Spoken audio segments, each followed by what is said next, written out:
ពីការប្រកួតបាទរវាងក្រុមជម្រើសជាតិបាទប៉ាណាម៉ាបាទជាមួយនឹងក្រុមជម្រើសជាតិបាទតោកំណាចអង់គ្លេសបងប្អូនប្រិមិត្តបានតាមដានរួចទៅហើយបាទអំពីការប្រកួតរវាងបាទក្រុមជម្រើសជាតិទាំងពីរយ៉ាងណាបើយើងនិយាយអំពីការប្រកួតជម្រុះដើម្បីស្វែងរកបាទក្រុមទាំង32បាទដើម្បីឡើងទៅជុំបន្ទាប់ហើយយើងឃើញថាការប្រកួតនៅក្នុងជុំចុងក្រោយនៅវគ្គជម្រុះបាទ group stage នេះមានក្រុមជម្រើសជាតិខ្លះបងប្អូនក៏អាចនិយាយបានថាពេញចិត្តនៅក្នុងការសាកសមនឹងការឡើងណាប៉ុន្តែក្រុមជម្រើសជាតិដែលធ្លាក់ទៅនោះគាត់ថាក៏មានអារម្មណ៍ថាសោកស្ដាយដែរប៉ុន្តែឥឡូវនេះមកចាប់អារម្មណ៍អំពីការប្រកួតរវាងក្រុមជម្រើសជាតិប៉ាណាម៉ាបាទជាមួយនឹងក្រុមជម្រើសជាតិតោកំណាចអង់គ្លេសវិញបងប្អូនបើយើងមើលនៅក្នុងការប្រកួតបាទក៏បានបញ្ចប់រួចទៅហើយជាលទ្ធផលគឺថាអង់គ្លេសនេះឯងបានយកឈ្នះទៅលើក្រុមជម្រើសជាតិប៉ាណាម៉ាលទ្ធផលនោះគឺ2-0បាទហើយការប្រកួតគឺបាទកីឡាករ2រូបបាទ Harry Kane អាចជិតបញ្ចូលទីបាននាទីទី67ដោយការតែបញ្ចូលទីនិងកីឡាករ George Bellingham បាននៅនាទីទី62សង្កេតឃើញថាកីឡាករទាំង2រូបនៅក្នុងការប្រកួតនេះណានៅក្នុង match នេះគឺថាសម្រាប់ Harry Kane និងបាទកីឡាករ George Bellingham គឺលេចធ្លោមែនតើបាទបើនិយាយពីHarry Kane គឺលេចធ្លោការប្រកួតបាទ3ប្រកួតនោះគឺសម្រាប់ Harry Kane គឺលេចធ្លោហើយប៉ុន្តែសម្រាប់នេះការប្រកួតនេះគឺការ red បន្ទុកបាទទៅលើ George Bellingham ក្នុងនាមជាខ្សែបម្រើប្រយុទ្ធគឺថា Bellingham គេធ្វើបានល្អមែនតើបាទសុទ្ធមកគ្រាប់និង assist មកគ្រាប់ទៀតអញ្ចឹងយើងឃើញថាការដឹកនាំរបស់លោក Thomas Tuchel ធានាកៅអីបាទសម្រាប់តោកំណាចអង់គ្លេសដើម្បីឡើងទៅការវគ្គ32ក្រុមបាទជាបន្តទៀតយ៉ាងណាលទ្ធផលនេះគឺជាការផ្ដល់នៅ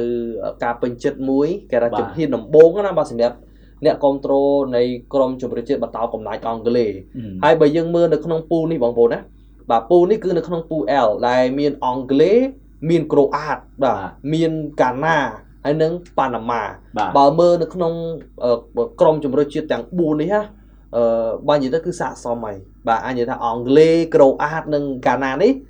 អាចនិយាយបានថាបងប្អូនថាស័ក្តិសមហើយពូនេះដែលឡើងនោះគឺមាន3ជម្រើសជាតិបាទមានអង់គ្លេសមានក្រូអាតនិងកាណាហើយសម្រាប់ប៉ាណាម៉ានេះគឺត្រូវបានធ្លាក់ចេញហើយបងប្អូនហើយដោយសារតែមិនថត់នៅក្នុងក្រុមដែលជាលេខ3ល្អទេដោយសារតែប៉ាណាម៉ាការប្រកួតរបស់គេគឺចាញ់ទាំង3ប្រកួតតែម្ដងយល់ទៅពូល L នេះពិសេសណាបាទសុខាពូល L នេះមាន3ក្រុមឡើងហ្នឹងហើយបាទមានអង់គ្លេសក្រូអាតនិងកាណាអូអញ្ចឹងអាណិតប៉ាណាម៉ាសក់ជាងគេមែនតើបើសិនជាប៉ាណាម៉ាបើសិនជាមិនចំជាមួយនឹងក្រុមធំដូចជាអង់គ្លេសដូចជាក្រូអាតទេបើមានក្រុម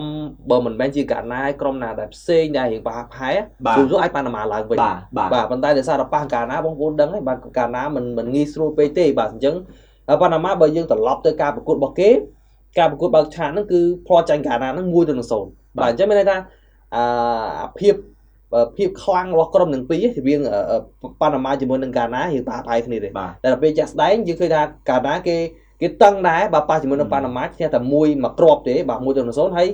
ពេលដែលប៉ះក្រូអាតនេះប៉ាណាម៉ាគេប៉ះក្រូអាតនេះក្រូអាតនេះក៏ពិបាកហូបប៉ាណាម៉ាដែរបាទ1-0ដែរតឹងដែរអញ្ចឹងណាបើដល់ពេលដែលប៉ះជាមួយនឹងអង់គ្លេសបាទផ្លាត់ចាញ់អង់គ្លេសហ្នឹងគឺ2-0បាទអញ្ចឹងមានថាការប្រកួត3ប្រកួតរបស់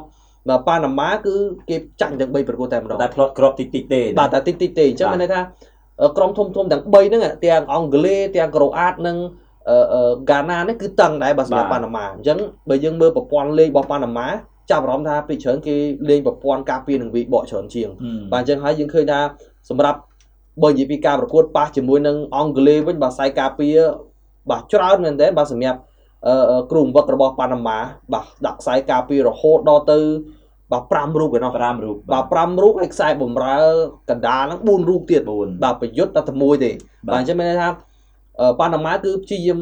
ការពារមែនតើប៉ុន្តែយ៉ាងណាគឺមិនអាចបាទទប់ទល់បាទជាមួយនឹងតំបន់ប្រយុទ្ធរបស់តោកំណាចអង់គ្លេសបានទេតែបើយើងមើលទៅលើស្ថិតិនៃការប្រកួតយើងមើលឃើញថា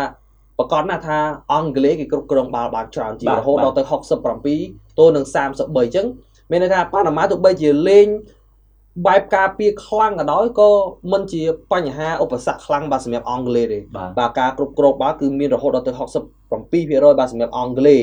ហើយបើយើងនិយាយពីឱកាសវិញគឺថាឱកាសធំរបស់អង់គ្លេសមាន 4 លើកឯណោះប៉ុន្តែសម្រាប់បានតែ2គ្រាប់ទេបាទអញ្ចឹងហើយបើការស៊ុបវិញណាសរុបឲ្យការស៊ុបវិញនេះប៉ាណាម៉ាក៏មិនអន់ដែរណាបាទស៊ុបទៅលើអង់គ្លេសនឹង13លើកដែរតាបាទ13លើកដែរតាហើយបាទសម្រាប់អង់គ្លេសស៊ុបប៉ាណាម៉ា17លើកបាទអញ្ចឹងយើងឃើញថានេះហើយគឺជាកម្រិតមួយរបស់ប៉ាណាម៉ាដែលគេអាចមានន័យថាมันអាចធ្វើឲ្យអង់គ្លេសនឹងធ្លាយគ្រាប់បាល់បាទស៊ុបបញ្ចូលទីលើខ្លួនឯងនឹងច្រើនណាបាទបើយើងនិយាយពីភាគរយបងប្អូនប្រកាសណាថាអង់គ្លេសនឹងមានភាគរយខ្ពស់ហើយនៅក្នុងការឈ្នះប៉ុន្តែរឿងថាទប់គ្រាប់បាល់កុំឲ្យធ្លាយគ្រាប់ច្រើនបាទប៉ាណាម៉ាគេដាក់ប្រព័ន្ធការពារច្រើនមែនទែនយ៉ាងណាយើងឃើញថាត្រឡប់មកវិញបាទសម្រាប់អង់គ្លេសបាទដឹកនាំដោយលោក Thomas Tuchel គឺបាទបានឡើងទៅកាន់វគ្គបន្តហើយប៉ុន្តែក៏សោកស្ដាយបាទសម្រាប់គ្រូបង្វឹករបស់ប៉ាណាម៉ាគឺលោកបាទ Thomas បាទ Christensen ដែលមិនអាចជួយឲ្យក្រុមជម្រើសជាតិបាទប៉ាណាម៉ាហ្នឹងបានឡើងទៅកាន់វគ្គបន្តទេបាទអញ្ចឹងយើងឃើញថាសម្រាប់បាទPool L នេះអាចនិយាយបានថាបងប្អូនថាអត់អីទេបាទសម្រាប់យើងឃើញថាសមាជិកភាពដែលក្រុមដែលត្រូវឡើងគឺស័ក្តិសមហើយបាទអង់គ្លេសបាទមានក្រូអាតនិងហ្គាណាខ្ញុំទៅសើហ្គាណាដែរបងប្អូនព្រោះយើងឃើញថាប៉ះជាមួយនឹងក្រុមធំហ្គាណានេះក៏គេព្យាយាមធ្វើបានល្អដែរនៅក្នុងចំណោម3ប្រកួតណាបាទរំលឹកទៅហ្គាណាតិចចុះដោយសារតែហ្គាណាល្អពេកដោយសារតែយើងឃើញថា3ប្រកួតរបស់ហ្គាណាគេស្មើ1ឈ្នះ1និងចាញ់1ទេអញ្ចឹងមានន័យថាហ្គាណាគេស្ថិតនៅក្នុងកម្រិតបើនិយាយទៅលេខ3ល្អបាទទៅបានជ្រើសរើសបាទ4បន្ទុកបាទ4បន្ទុកបាទសម្រាប់ធានាថាឡើងទៅកាន់វគ្គ32ក្រុមចុងក្រោយបាទអញ្ចឹងបើយើងត្រឡប់មកប៉ាណាម៉ាជាមួយនឹងអង់គ្លេសវិញគឺថាប៉ាណាម៉ាអស់ភារកិច្ចហើយបាទសម្រាប់តែវគ្គ48ប្រទេសនេះទេហើយត្រូវត្រឡប់ទៅកាន់ប្រទេសរបស់ខ្លួនវិញហើយអង់គ្លេសនៅមានភារកិច្ចជាបន្តទៀតដែរបាទសម្រាប់ការប្រកួតនេះខ្ញុំចាប់អារម្មណ៍Jude Bellingham គាត់ល្អបាទគាត់ល្អ